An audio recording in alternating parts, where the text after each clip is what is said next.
I've got another vocal here from the vocal session we did with Kate Wilde, and for this one we asked her to just do some long held notes, some oohs and ahs. So I've imported the sample, I've set the polyphony to 1 again, so it cuts itself. We're actually going to change that to legato in a minute, I'll show you why. I've also set it to type ADSR, so it's a long sample as it's a long held note, so we want to be in control of the release. So here's what it sounds like raw.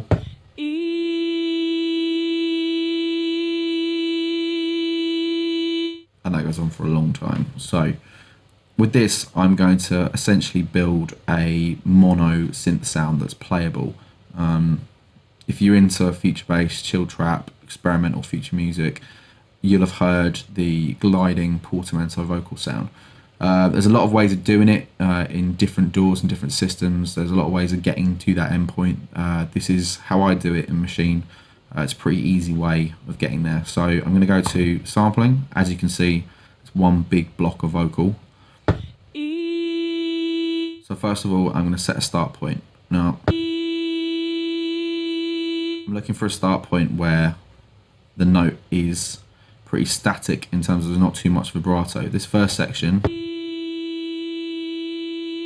a lot of vibrato. You can see that section there where there's a slight dip. So just after this dip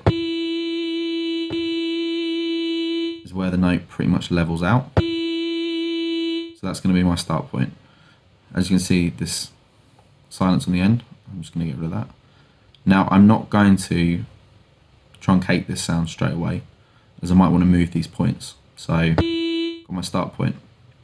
The next thing I'm going to do is I'm going to go to zone and I'm going to add a loop point in. Now this loop point means that when I hold the note and play, whenever it reaches the start point of this loop, the loop will start, and whenever it reaches the end point, it will carry on looping. So to show what this does, I'm going to hold the note.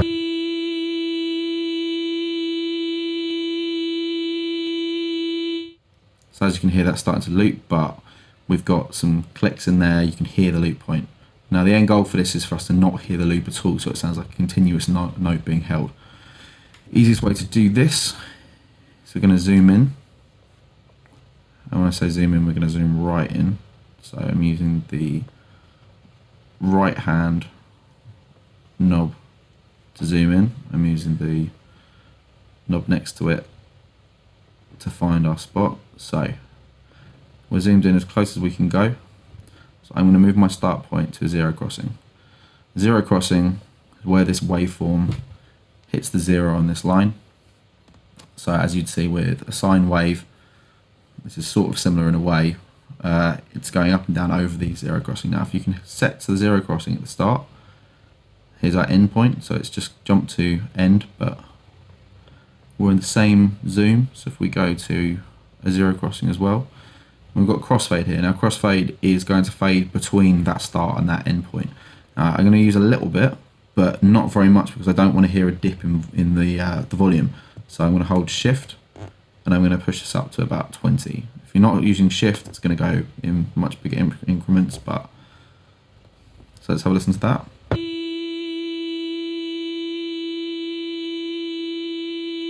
It's not quite perfect. As what I'm going to do is I'm going to adjust these start and end points in real time to some different zero crossings, and it's going to find a point where you don't hear it at all.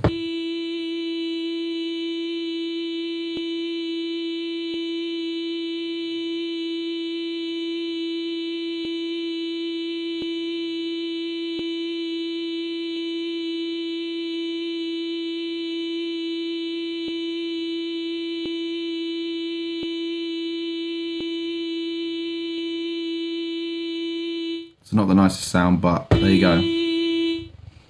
That loop is going to keep on going. So as you can see, that's our loop point there. So we've got a continuous sound now. Now, it's a little bit poppy at the beginning, so we're going to use the ADSR in the sampler to bring the attack up a little bit. I'm going to bring the release down.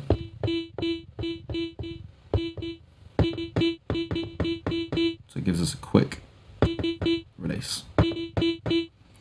Now to make this into a mono-legato synth, I'm going to go to voice settings, set the polyphony to legato, turn the glide up to about 0.07. It's around a controllable level. Much more than that, and you're starting to get a fairly big glide. So to test this, I'm going to jump into pad mode. Put the keyboard on. I'm going to set this to the scale to minor, and I'm going to, as I know that the root note now of my song is A, I'm going to set the semitones to the root note to A. So there we go. Again, it's a bit high, so let's drop down an octave. There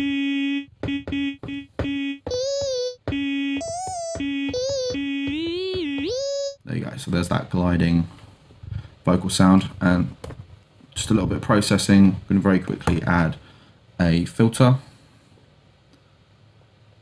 So from that filter, we're going to set it to high pass, and I'm going to take the resonance right down. Again, you can listen to it in real time while scrolling up to enough that you hear it, and then back it off a bit. That's dropping out everything you don't need. Again, let's go browse, shift browse. I'm going to load in an EQ. We're just going to bring out the top end a little bit. We're literally just going to touch the gain, the high, mid, and the high, just to brighten it up a little bit. Shift browse again, and I'm going to add a delay and a reverb now. So let's grab our delay. Actually, what I'll do, so I'm going to use one of the inbuilt presets. So I go browse. I've already still got this up from the vocal we did before. So I'm going to use this dub delay again. So it's a pretty clean background delay that doesn't take up too much space.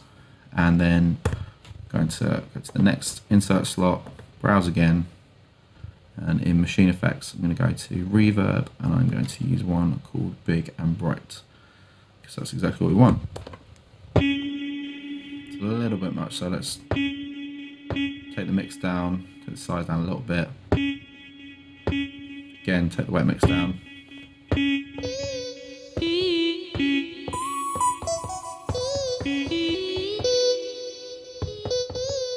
Take the mix down a little bit in the mixer. Okay, so let's try playing that over the track.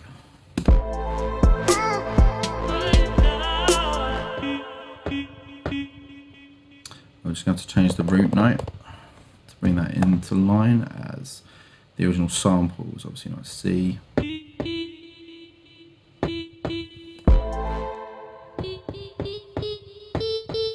Just starting the first note of the bar, just to hear the key. So as you can hear, that's in now. I'm going to drop that down 12 semitones, so it's -4. So we're not too high, and let's try playing that over it.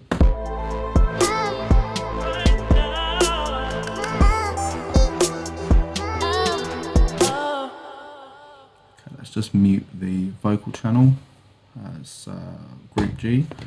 Let's try that.